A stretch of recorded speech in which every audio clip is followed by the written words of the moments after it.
right, so good evening everyone and welcome to our ABPYP information evening. We'd like to welcome everyone that's here as well as all of our schools from the south. So at Millerville, Strathcona, Tweedsmuir, Milo and Prairie Waters, as well as anybody within the Edmonton Catholic or Edmonton Public School District that are joining us for a live stream. So welcome. So my name is Sarah Lawar. I'm the IB coordinator and learning coach at Annunciation here in Edmonton. I am also the PYP chair for ABIB, so all of the Alberta IB World Schools. I'm also an IB educator and site visitor. And I'm Christine Werzen, and I'm the PYP coordinator here at St. Boniface. And I'd also like to extend a welcome to the parents that are from St. Boniface and those of you who have joined us from other schools. Thank you. All right, so if everyone can just join me in making the sign of the cross, we're going to start out with prayer. In the name of the Father, Son, and Holy Spirit. Amen.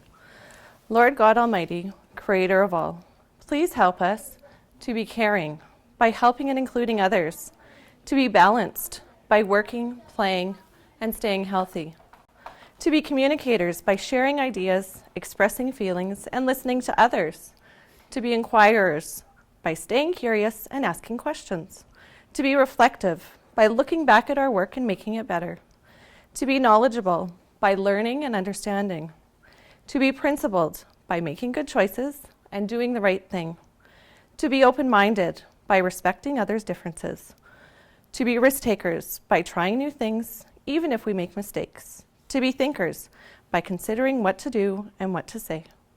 Thank you, God, for all that you have given us. Merci Dieu pour tout. Amen. Amen. In the name of the Father, Son, Holy Spirit. Amen. And this was actually written by Mr. Edwards' grade 5 students last year at Annunciation. So thank you for sharing that with us. All right, so a little bit of background on ABIB schools within Alberta. Edmonton Catholic is very fortunate. We were the first school district in Alberta to have all 3 programs, so exciting for us.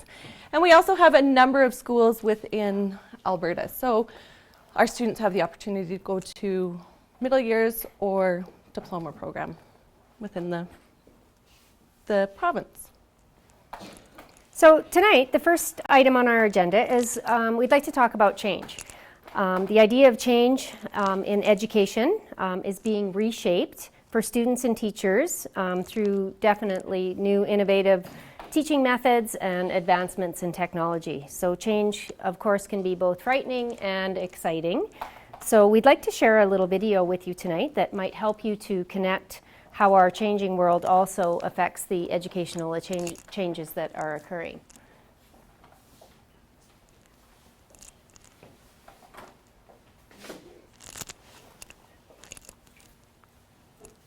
Ooh.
So we'd like to invite you to do a visible thinking routine that we call Think, Pair, Share, something that you would see in a PYP school for sure. And that's when you think about something that you have seen or experienced, and then you join up with an elbow partner beside you and you share out what you think. So we'd like to just have a little conversation with your elbow partner. What you just witnessed and saw there, what would the implications of this video have in regards to education and your children in education right now? How will they be affected? If you could just...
Okay, so it's a little astonishing to think about some of the ideas that we just saw, and maybe some of how the implications of those ideas could maybe have on the lives of our children, and how quickly change occurs. So does anybody want to share out some ideas? I'll say technology.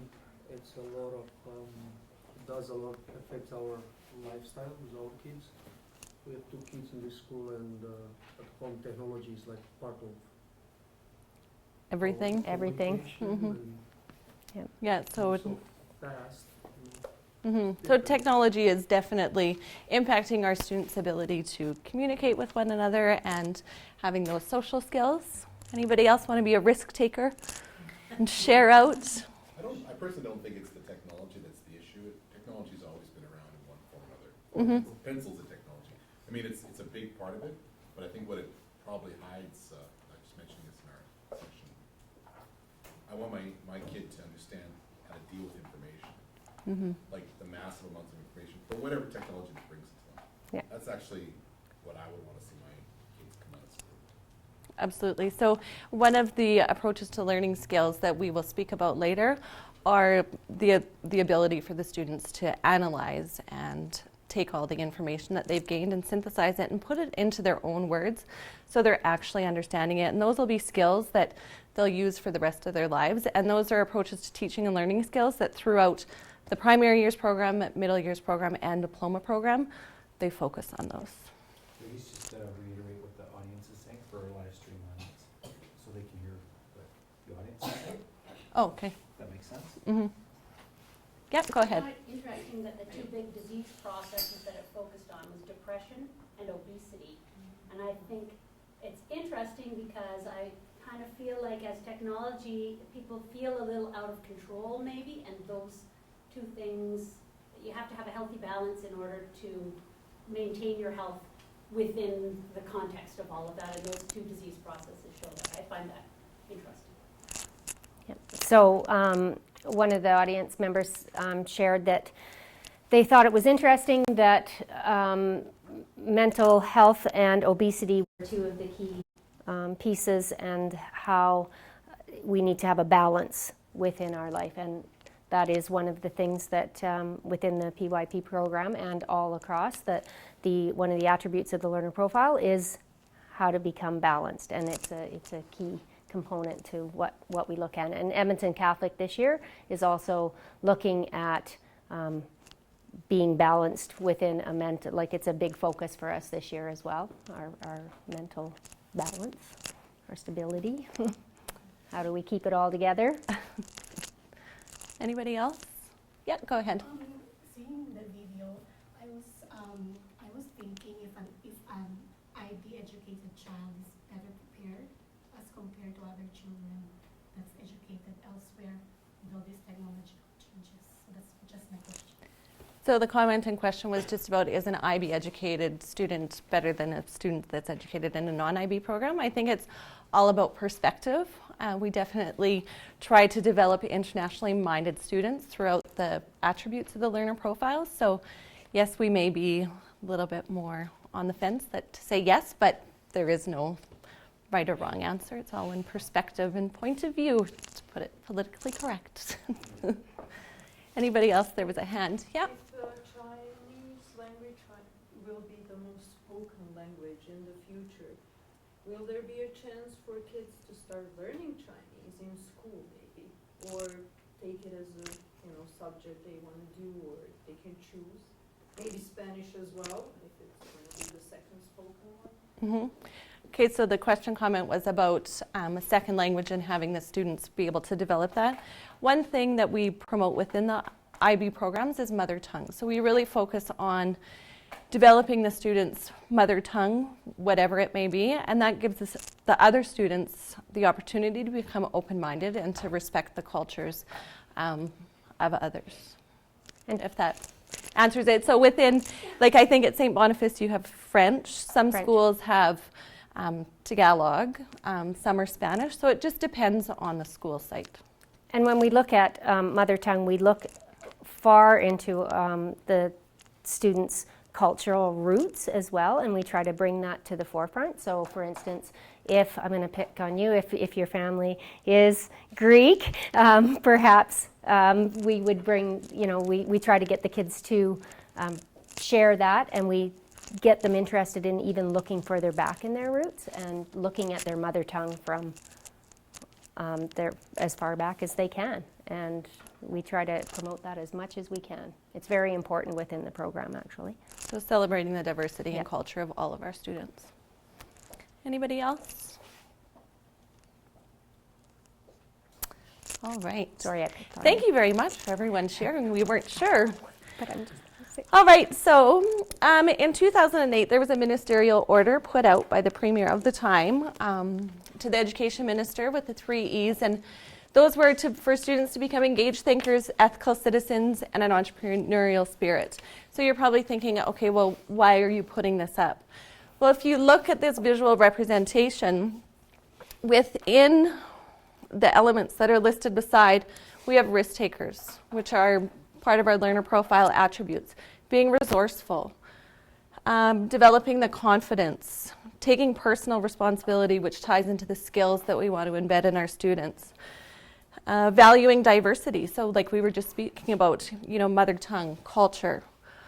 Being a local contributor, which Chris will talk about later on, about taking action and meaningful action locally, as well as how can it expand globally. Being respectful, empathetic, collaboratively, working together with their peers, with their teachers, accepting feedback, giving feedback. Technologically literate. We all know that most of our students can do more than we can. Well, maybe I'll just speak for myself. But No. For me. we want them to be creative, lifelong learners, and seeing that within us as educators, sharing with our students that we are always going to professional development and sharing new thinking routines and strategies within the classrooms with them, and being critical thinkers. So now think about your child and what skills, knowledge, and attitudes you want them to exhibit as a 21st century learner. So I'm going to The cheat sheet back. I'm going to flip back to the cheat sheet. And same thing, we'll just do a think, pair, share, but challenge yourself to maybe talk to somebody else A new that's in the friend. room. A new friend. And we'll give you a few minutes to chat.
All right, so once again, does anyone want to share out any skills or anything that came up?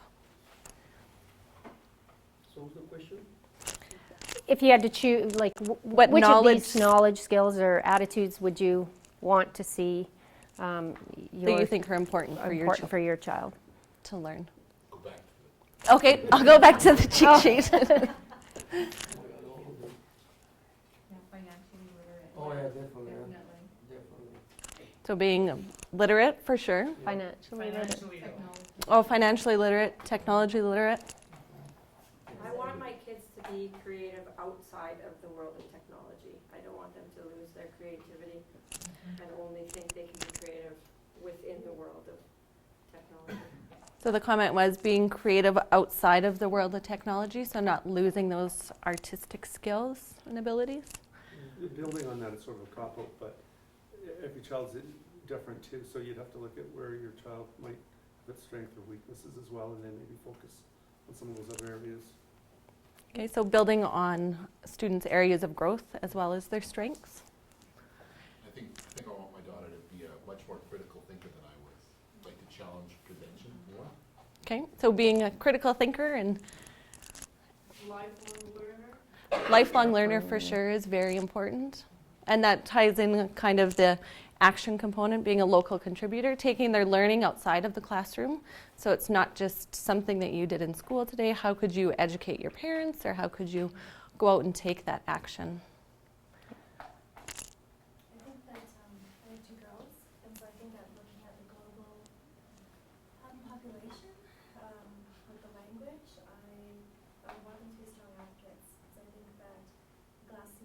everything else experience now, and as Canadians, we're going to just be squished with that, when the population changes, and we're going to become the 10% versus the 40 or 50%. Okay, so being exposed to different languages and being open-minded to that. Anything else? All right, thanks again for sharing, everybody. Now I think at dinner time you'll be able to use the think, pair, share routine.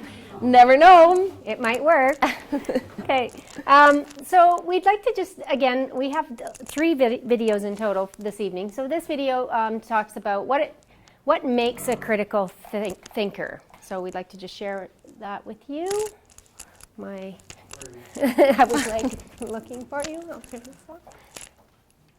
6:54, everybody's back at school, of course. Everybody knows the 3 R's. But what are the 3 C's?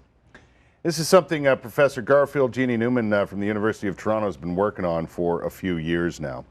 Morning, sir. How are you? Good morning. Good to have you here. Thanks for coming.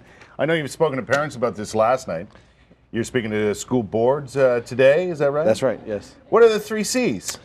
Well, there's a shift in education happening towards competencies children need to survive in a digital world. And the core competencies are critical, creative, and collaborative. So we want to help children become good critical, creative, and collaborative thinkers. And there's a move away from learning content and skills to nurturing these kind of competencies that will let them adapt and survive in a world that's rapidly changing. Because it is different. It is. Than when you and I were students, for sure. Absolutely. You know, it's not all about the basics of education now. It's a little more, to me, and probably not to kids, but to me it's a little more complicated, and probably to parents you've spoken to. Yes, and we talk about just tweak and fortify, just small ways that we can move the thinking a little deeper with kids. And you know, in a world in which my daughter, who's in grade 12, can look up information on her phone faster than I could teach it in the past, yeah, you know, things have to change. It needs to be about, can she think, can she select, can she use the information for some purpose? Right. Not can she simply memorize what she could look up. And it's all about critically thinking, correct? That's right, yes. But what does that mean? Translate that for me if you could. That's a great question, because there's a lot of our work is to demystify. Kids think critical thinking is to be critical, to criticize. No, it's not. It's not about that. It's actually about using criteria. All critical thinking is using criteria to make thoughtful decisions. So one of the schools that's being highlighted this month in the EQAO report, Elmdale School, have been a huge focus on critical thinking. And Andrea Williams, the vice principal, had a wonderful task for children. The whole school got involved. Help me decide what new vehicle to buy. It was a wonderful task. And the children helped generate, well, what criteria would you use to make a decision? You know, there's a difference between the car I'd like to have and the car I should have. Right. And so the children helped build criteria, and they did some research, and they made recommendations, and it just got the whole school fired up. And what an excellent example of what critical thinking is, because it explains it, right, it's right in front of you. Right there, and it's every day. It's what we do every day with children. It's not the big project at the end. Yeah. It's, you know, it's just every day we want kids thinking. What is, you're going, you know, touring, talking about this. You've been all over the world already, and you continue to be. What is the biggest question that parents have about this? Because there's a difficulty there. There's a bit of a knowledge gap, I think. Well, I think parents are looking for ways that they can support, and I think we need to, you know, we talk about triangulate the support. What's happening in school? What are kids doing? What can I do as a parent at home? How do I support this? And you know, and I say to parents, we want to frame our questions with our kids in a way that aren't lists. How many parents say, "What'd you do at school today?" And that's a list question. And what do kids typically say? Nothing. Nothing. Because I don't want to repeat everything. I say to parents, ask your child, what's the most useless thing you learned in school today? Yeah. I'll bet you'll get a conversation going. Yeah. Not talking about the most useful thing. So why do you think one was more useful than the other? So if we can frame our questions just a little differently, if we can help our children, invite them into conversations, you know, often instead of telling them the rule, help them work through it. You brought along some images. I did. I was going to put you to work a little bit. Okay. I want you to tell me this fairly common picture. What month, day of the week, and time of day was this picture taken? Month, day of the week, and time of day. I would say October. Okay. I'm going to go with October 12th, probably around noon. Okay. And what day of the week do you think? Let's see. It's a Tuesday. All right. Now, let me just point out, if I said to you, I think it's midnight in February, you'd reject that as a silly answer. Yes. Right? Because critical thinking is not simply guessing. You just went through a critical thinking exercise where you looked for evidence, you used those clues, you made inferences, you inferred based on the evidence, and then you made a thoughtful decision. Right. So when you look at that, why did you tell me it's October? Because of the trees. Trees. So why not early November? Because it looks more summery than fall-y, you know what I mean? I had a parent last night tell me, and the canal would be drained to some degree by that point, yeah. which is a good point. That there is. are joggers in shorts. It tells me it's relatively warm. Yes. So what I'm showing you here is simply looking at an image. We make all kinds of inferences and judgments. And by the way, you didn't read a word. And the point I often want to make to schools and to parents, critical thinking is for all children. If I'm a struggling reader, a new Canadian, it doesn't mean I can't think and solve problems. I might not read well, but I can think and solve That's problems. very interesting. Professor, thanks for your time. Thank you very hope much. you enjoy your tour. I know you're on a sabbatical discussing this with many people all over the world. Yes. Very interesting stuff. Professor Garfield Jeannie Newman from the University of Toronto. Critical thinking, the 3 C's, I like it.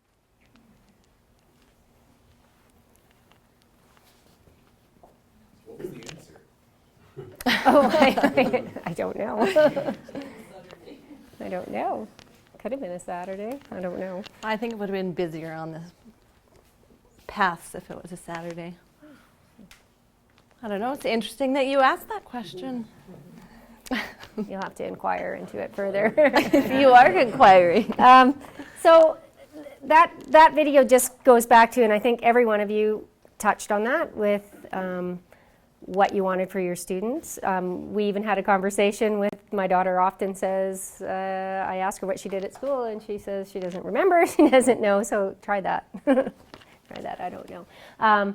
But anyways, this is all about change as well, and the competencies within what Alberta education is looking for and the competencies within IB.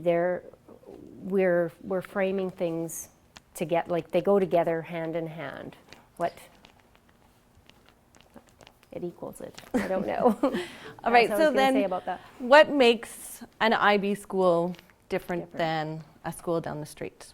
So if you walk into an IB school, what should you be able to see? What should you be able to hear? So on and so forth. So when we look at the IB mission statement, it's very solid in that it aims to develop inquiring, knowledgeable, and caring young people who help to create a better and more peaceful world through intercultural understanding and respect. So a lot of the things that we've already talked about and those skills and knowledge that we want our students to develop and gain as they're in an education is right there, right in the IB mission statement.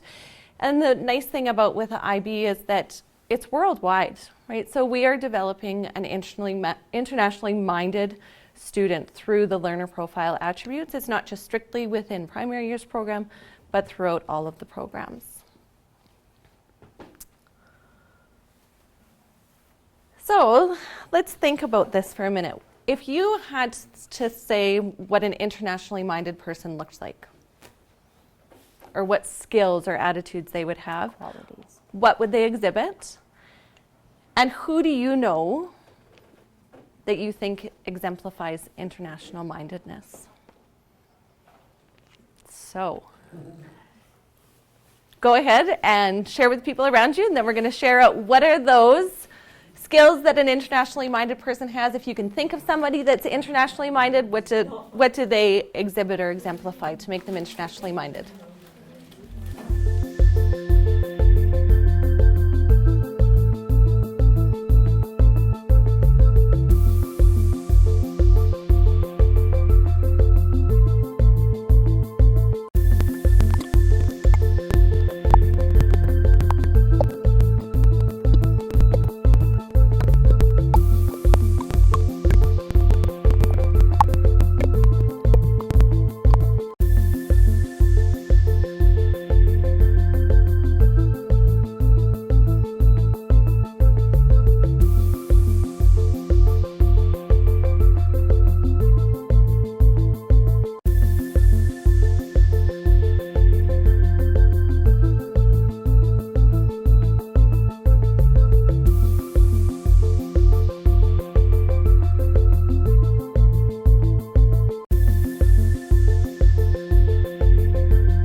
Yeah, no, for sure. Help yourself. And go. Okay. Does anyone have an idea that they'd like to share? What an internationally minded person, what attributes they might have? Someone who will be open-minded to discussion about the other person that you meet while traveling or visiting, and about his or her religion and cultural society that he's living in. Like I travel a lot to Middle East, to Europe, Italy, and I sit at a table with people from different religion while they're reading Quran and they're reading Bible. And share that. Someone will be open to. Someone who's open-minded to other people's religions, cultures, and ideas. That's good. I think it might be not necessarily about your knowledge or your experience, but more your approach to decision making. And if you, when you're making a decision, you're not thinking just about your little area, your street, your house, your school, your community, but you can look to a broader, you have a broader perspective, and you can take other people's lives and benefits into consideration when you're making decisions. So she mentioned not just thinking about the knowledge that you have, but not having that tunnel vision, kind of expanding your horizons and the perspectives of other people. Anybody else? I think you have to be curious. Absolutely, be curious, ask questions, not be afraid to ask those. Pardon? Lots of questions. Lots of questions, yeah. Well, I think less so in how you express the curiosity, and more so to have the inner desire to want to try something new, learn something new, experience something different from your norm. Put yourself in an awkward position. And that is actually part of the IB mission statement, that looking at other perspectives, that theirs might also be right. It's not paraphrased exactly, but along those lines. Anybody else?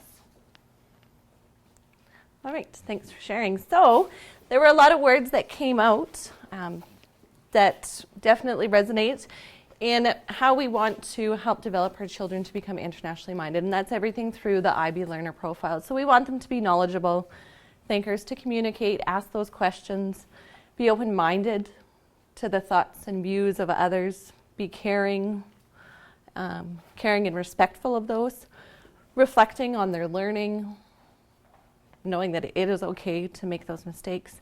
And as Chris was saying before, we want them to be balanced, which ties into the video that we watched and some of the comments that came up. So internationally minded students and the IB learner profiles are at the core of everything in the IB programs. So you might ask, how do you teach the learner profile? Well, it's not about it's about the journey, not the destination.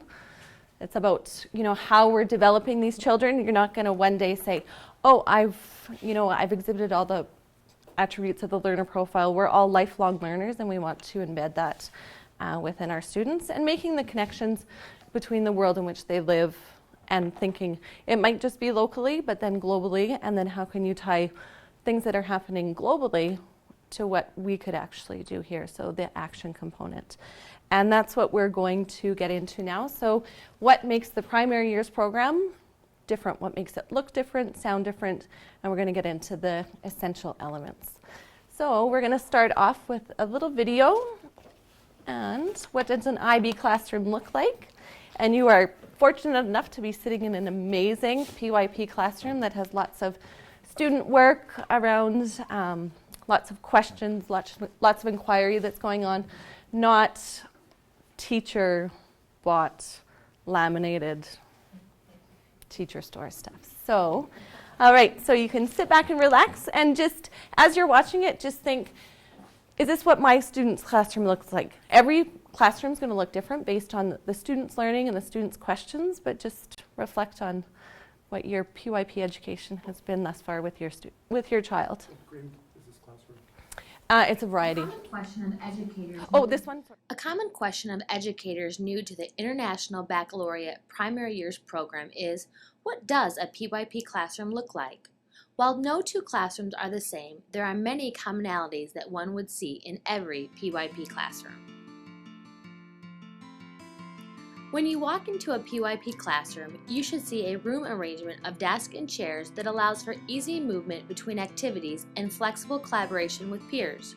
While there will be times when it is necessary for students to be seated in rows, PYP students are most often found working in collaborative groups.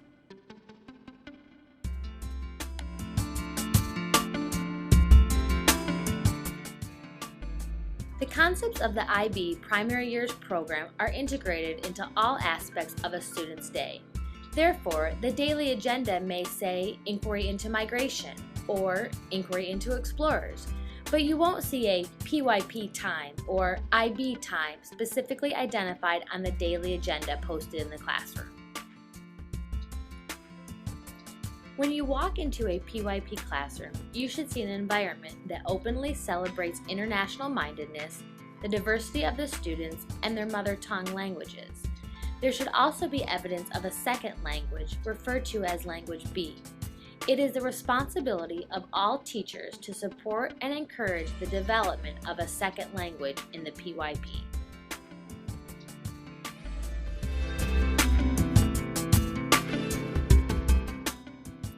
In a PYP classroom, you should see the classroom's essential agreements that have been developed collaboratively between the teacher and the students.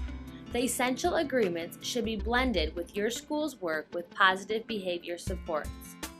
The learner profile attributes and the IB attitude should be visible in the room, and there should be evidence of them being referenced regularly by students. Additionally, the PYP concepts and transdisciplinary skills should be posted in the room and easily accessible to students. As the teacher and student become more comfortable with these terms, they should work towards these displays being student-generated instead of teacher-manufactured.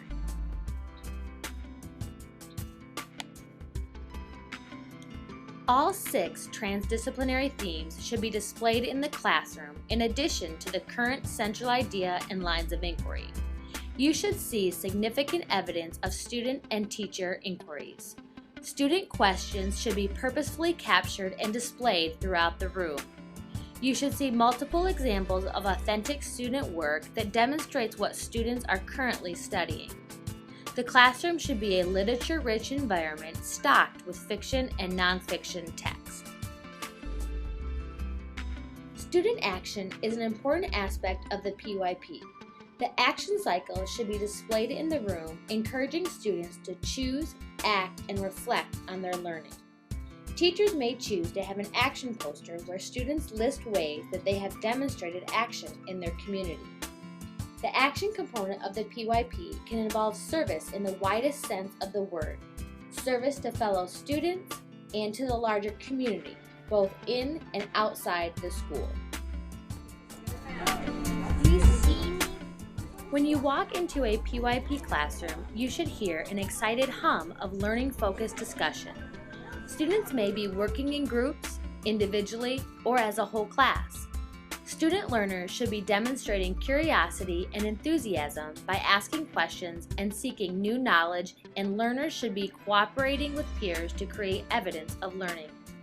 As you can see, a PYP classroom is a special place where students and teachers are excited about discovering knowledge and constructing new meaning. Teachers are excited about discovering knowledge and constructing new meaning.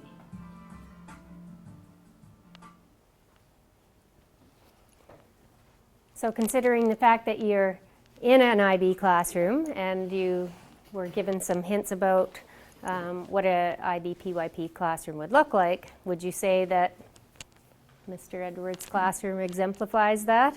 We have key concepts up.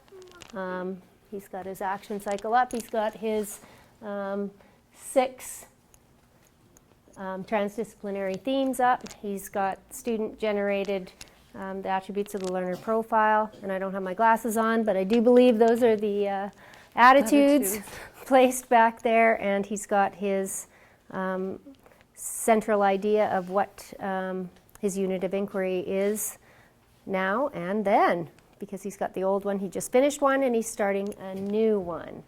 And he's got student questions over there, He's also showing our French. He always writes the day and the date and the time in French as well as in English. And of course he's got, what's that say over there? I don't have my glasses. I don't know. It's their agenda for the their day. agenda for the day over there. So I don't see on there math or, I don't see that. So it's all looking at the concepts that they'll be covering. So an ABPYP classroom should be for the students, and it should show inquiry, and it does. All right. So now we are going to look at the 5 essential elements of the PYP.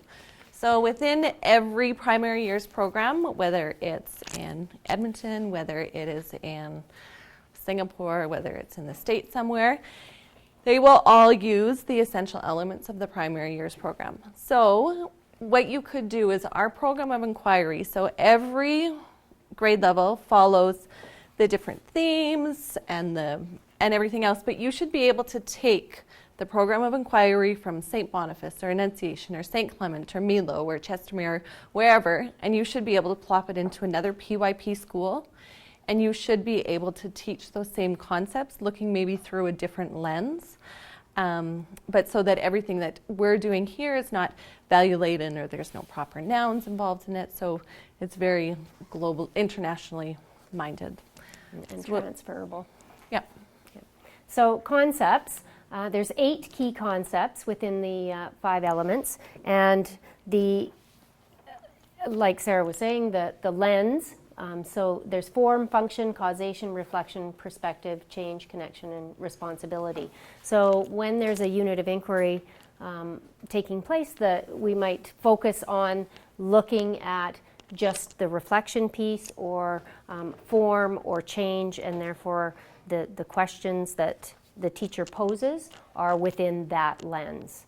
And it helps students to learn how to formulate questions. We talked about how important it is for students to be able to question things, and this gives them a framework for how to create good questions. They really learn. It's a very rigorous model that we use that the kids learn very quickly, and they start using them all the time. And you'll even hear them say, "That's a form question, you know. How does it work? Or what is it like?" And it's somebody will quickly point out, "Oh, that's a form question." And they learn how to question properly and rigorously. So, and just piggybacking on what Chris said, looking at form, it can be something very simple. What is it like? But you could take that lens through which you're looking at it and look very complex into what something is like. So you can look at it from different perspectives. So that, like Chris said, it ties in the questioning. Questioning is huge. And a lot of the times our kids are afraid to take risks, so we want to develop that confidence in them to ask those questions, and it's okay to be wrong and learn from our mistakes. So the next skills that we have, so what do we want the students to be able to do? So our approaches to teaching and learning, these are also common across the programs. So there's 5 of them, so we want them to develop their thinking skills, so thinking outside of the box, metacognition, research skills, so analyzing the information, gathering the data, putting it into their own words, social skills. So how do you work well with, do you work well with others? What do you need to work on in terms of that? Our communication skills, so it's our verbal, our nonverbal, our reading, our writing. And not just when you ask the students, well, how best do you communicate? They're probably going to say by talking. Well, how else can you communicate? It could be through dance or drawing or whatever is significant to them. Then our self-management skills, which is very important. So our time management, their organization. There's a number of different components underneath each, but these are the skills that we are trying to embed in our students. Then we have our knowledge, and underneath our knowledge, what do we want the students to learn? So that is our Alberta Program of Studies and any scope and sequence documents that we have from PYP that are embedded into these 6 transdisciplinary themes. So we try and embed as much of the Alberta curriculum that we can into the 6 themes. We're not going to be able to embed everything into that, but if that's the case, then we have standalone planners that's where you teach outside of the program of inquiry. When we look at transdisciplinary means we're looking at across disciplines. So you're not just looking at science, you're not looking at social studies. You have your language arts concepts that are your science concepts that are embedded into your language, and vice versa. You're looking at math within science concepts. So everything is one. And like we were talking about the agenda, it's not going to say math, language arts, science. So that would be something that looks different in a PYP classroom. Then we have our IB attitudes, and a lot of these came up in our conversations and discussions. So there are 12 IB attitudes that we highly encourage, and we want the students to feel, value, and demonstrate. The IB attitudes are essential just to the primary years program, so they are not in the middle years program or diploma program, but you will probably still hear people or students talking about the IB attitudes within other programs. Which takes us to the most important part, is the action piece. That's the demonstration of deeper learning in taking responsible action and demonstrating it through all the other essential elements. So it's modeled by adults. It needs to be of the student's own initiative. It can even be as small as, your change in thinking, feeling, how you feel about something. That's taking action as well. If you're thinking of when a student comes in and has an idea, and then because of their own inquiry or somebody else's inquiry and sharing, they've now changed their perspective or their thinking, that is taking action. So it isn't just let's have a bake sale and raise some money and that's action. That's not necessarily what it means. It's very thoughtful and appropriate, and it's definitely service to the larger community. And it can start small and then grow bigger. I mean, a student's idea can start very small, their action, and then as years, it could be years, but then they remember, oh, I did something like that in elementary, and it sticks with them, and it grows, and it can grow and continue on. So action is very important. And the action cycle is something we look at, and you heard on the video, students choose, reflect, and act. So it's very important to the program. So within these 5 essential elements, we're trying to once again get down to that, are we developing the international mindedness within our students? And within ourselves too, educating ourselves through our children and our students, because every day we learn something new from our child or from the students that we work with. And some of even that, like the questions that they'll come up with, sometimes as educators, we have to say to them, let's, how could we inquire into that? Or can I get back to you on that? Because if you don't know, we don't want to pretend to know. So just to piggyback, so all of these are embedded into the elements are embedded into every unit of inquiry. And so within every grade, there's 6 units of inquiry that the students inquire into. And the Alberta curriculum is embedded as well. So all of these are embedded within each unit of inquiry. It's very thoughtful and very purposeful thinking and planning on the teacher's part, and teaching on the teacher's part as well. It isn't the night before we're going to think about, I got to teach something, and you just come in. It's very purposeful and teaching, and very reflective on the teacher's part as well, not just the students, but there's a lot of reflection that must occur from the teacher as well. So are there any questions about the essential elements of the PYP before we move on? So just in looking at the knowledge, which is kind of where the meat and potatoes are in terms of our curriculum, within every unit of inquiry, there's a central idea and then the lines of inquiry. So the central idea is the big idea. What do we want the students to understand at the end of the unit of inquiry? And the lines of inquiry are how they are going to inquire into developing that understanding. And throughout the program of inquiry, there's very rigorous assessment that goes on and pre-assessment. So what do the students know already? So we're not going to teach something that they already know. That's wasting, our time and their time, and how can we inquire into it? And then a lot of the times, if the students come up with questions, that's what's going to drive the inquiry within the classroom. So that's how it is authentic and it's student driven.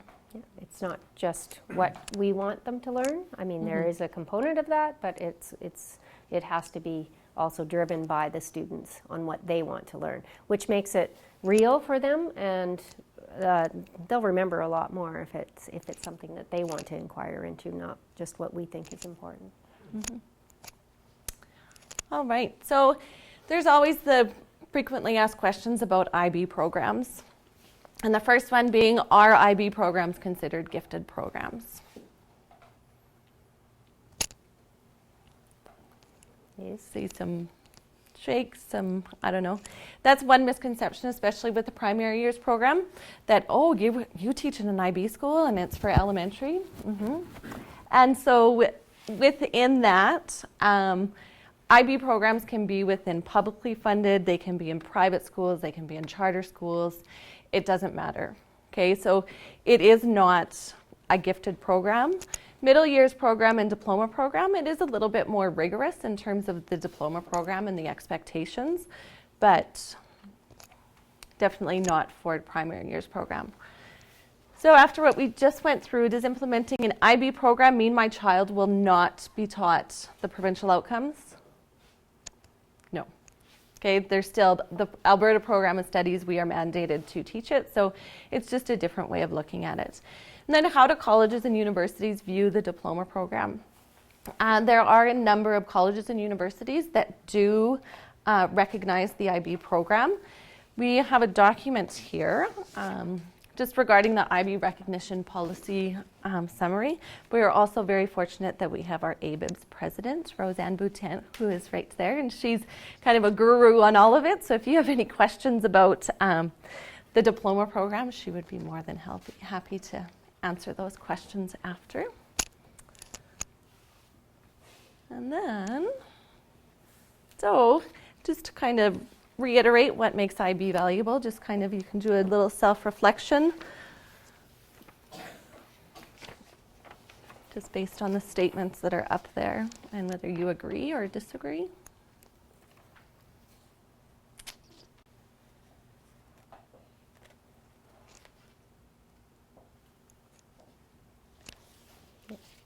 So we talked about the mission statement definitely being at the heart of what we believe.